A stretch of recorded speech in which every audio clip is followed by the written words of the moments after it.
यह जिनवाणी के माध्यम से कहते हैं पंचम काल है। हर व्यक्ति भाग रहा है कि मुझे सुख मिल जाए, लेकिन जहां नमक होता है तो अच्छा लगता है, तो ज्यादा नमक होता है तो बुरा लगता है। थोड़ा पानी मिलता है तो अच्छा लगता है, और ज्यादा पानी मिलता है तो बुरा लगता है। तो लोटे का पानी अच्छा लगता है, लेकिन समुद्र का पानी अच्छा नहीं लगता है। पानी वही है, पानी को देख के सुख भी है, पानी को देख के दुख भी है। इतना पानी मिलता है सुख, और यहाँ तक पानी चला जाए तो दुख हो जाता है कि पानी कैसे डुबो रहा है। थोड़ी सी अग्नि भोजन को पकाती है, और अग्नि तेज हो जाए तो वही भोजन को जला के राख कर देती है। शादी हो जाती है तो थोड़ा सुख मिलता है, जब सासू अच्छी नहीं मिलती है तो वही दुख का कारण बन जाता है। होता है कि नहीं?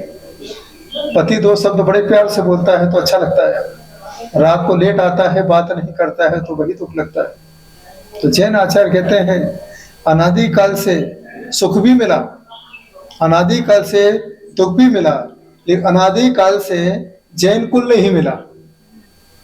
जिनेंद्र भगवान की वाणी नहीं मिली। अगर जिनेंद्र भगवान की वाणी मिल जाती, इस वाणी में इतने लीन हो जाते, मैना सुंदरी जैसा दुख भी आता तो भी याद नहीं आती, और चक्रवर्ती जैसा सुख भी आता, उस सुख की याद नहीं आती। एक ही याद रहती है, हे माँ जिनवाणी। तो जो भगवान की भक्ति में लीन होता है, जिनवाणी का स्वाध्याय करता है, वह जीवन में संसार के सुख दुख की परवाह नहीं करता है। क्योंकि पारसनाथ भगवान जब धर्म ध्यान में लीन रहे, शुक्ल ध्यान की अनुभूति में तल्लीन रहे, उन्हें कमट का उपसर्ग भी पता नहीं चला। सुकुमार मुनि जब ध्यान में लीन रहे, शालिनी खाती रही तो भी उन्हें पता नहीं चला।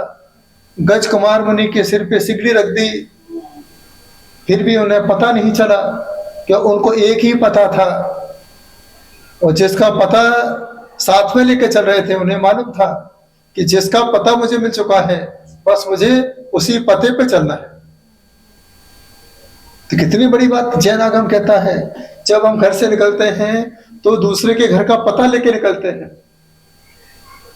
तो इसी प्रकार से अगर मनुष्य पर्याय मिली है तो हमको भगवान का पता लेके निकलना चाहिए। जो भगवान का पता लेके निकलता है, एक दिन ऐसा आता है वह साक्षात समो क्षण में जाकर के बैठ जाता है, क्योंकि उसके पास भगवान का पता है। इसलिए जब भी कोई घर से निकलता है, या तो अपना आधार कार्ड लेके निकलता है, आईडी प्रूफ लेके निकलता है, इसके बिना कुछ काम होने वाला नहीं है। तो जय जिनेंद्र आपका आईडी प्रूफ है, नमोकार आपका आईडी प्रूफ है, भक्तामर आपका आईडी प्रूफ है।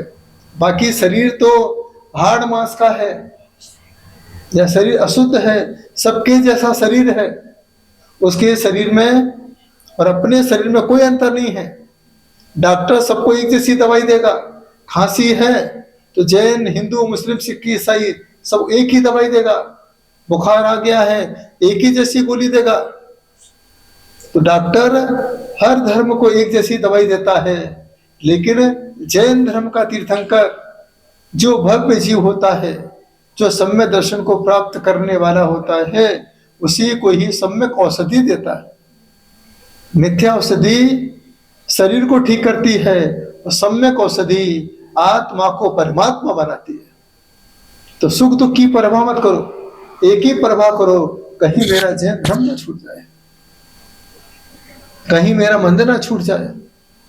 पैरों में दर्द हो तो भी सोचो कोई बात नहीं, पैरों में दर्द है चलेगा, लेकिन मेरे मन में प्रभु का ध्यान बना रहे, प्रभु की भक्ति बनी रहे। ऐसे भाव जो बनाता है, वही जीव संसार के सुख दुख से मुक्त हो जाता है, उसी जीव की आत्मा का कल्याण हो जाता है।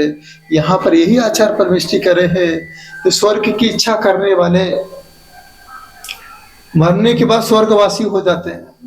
लिखते स्वर्गीय फलानी चंद्र, तो स्वर्गवासी होना कोई बुरा नहीं है, स्वर्गवासी होना बहुत आसान काम है, तो मरने के बाद स्वर्गीय लिख दिया जाता है। ऐसा काम करके जाओ कि मरने के बाद तुम्हें मोक्षगामी कह के पुकारा जाए, ये जीव मोक्षगामी है। और मोक्षगामी कब बनोगे? जब तुम्हारे हाथ में पीछी और कमंडल होगा। पीछी कमंडल वालों को कभी लिखते हो स्वर्गीय शांति सागर जी महाराज, कभी लिखा बताओ? तो आप सोचिए, तो स्वर्गीय आप लोग हो, तो संसारी जीव को स्वर्गीय लिखते हैं।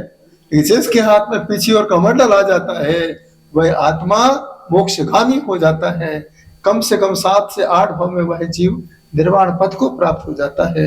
तो जीवन में सुख दुख की परवाह मत करो, एक ही परवाह करो, मेरा जैन धर्म न छूट जाए। हर भाव, हर पल, हर क्षण, रात को सोते समय कोई तुम्हारा साथ सोए ना सोए, नमोकार तुम्हारे साथ सोए। जब सुबह उठे नमोकार मंत्र पढ़ के उठे, यही सोच के उठे कि मुझे दिन भर इसे नमोकार के साथ चलना है, मेरे साथ कोई चलने वाला नहीं है। 6:30-7 बजे मेरा बच्चा चला जाएगा, 8 बजे मेरे पति चले जाएंगे, 9 बजे ये बहू चली जाएगी, 10-11 बजे सब पूरा परिवार खाली हो जाएगा, दिन भर मैं अकेली रहूंगी। उस समय विचार करो, ये सब अपने अपने काम पे जाने वाले हैं, लेकिन नमोकार अपने ही काम आने वाला है। ऐसा जो विचार करता है उसी का ही जीवन सफल हो जाता है। तो जैन आचार्य यही कह रहे हैं, हर चीज छूट जाए कोई गम नहीं, सुख आए चाहे दुख आए कोई गम नहीं है, लेकिन जैन धर्म ना जाए, जिनेंद्र भगवान के दर्शन ना जाए, जैन वाणी ना जाए। हर पल जिनेंद्र भगवान की वाणी सुनो।